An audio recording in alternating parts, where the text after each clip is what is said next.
السلام علیکم ورحمۃ اللہ وبرکاتہ۔ ہندوستان میں ایک بڑے بزرگ گزرے ہیں جن کو لوگ منشی صاحب کہتے تھے۔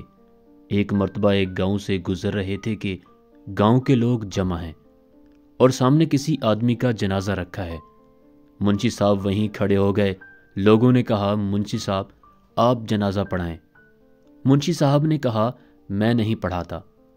گھر سے پیغام آیا کہ منشی صاحب ہی پڑھائیں گے۔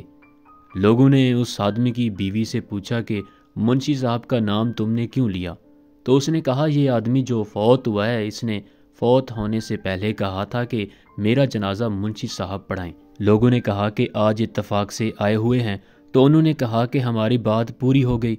منشی صاحب نے جنازہ پڑھایا، اپنے ہاتھوں سے اس میت کو قبر میں اتارا، دفن کیا اور چلے گئے۔ جب دفتر میں پہنچے، جیب میں دیکھا تو ملازمت کا کارڈ غائب تھا۔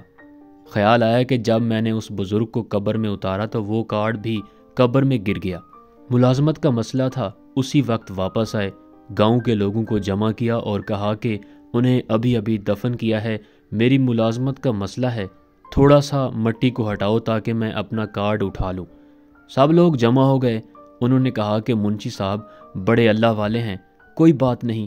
مٹی کو ہٹایا، جب اس کے کفن کے قریب پہنچے تو کیا دیکھتے ہیں کہ ساری قبر گلاب کے پھولوں سے بھری پڑی ہے۔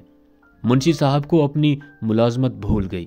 سیدھے اس عورت کے گھر گئے اور جا کر کہا کہ اماں بتاؤ، یہ جو بزرگ تھا اس کا عمل کیا تھا؟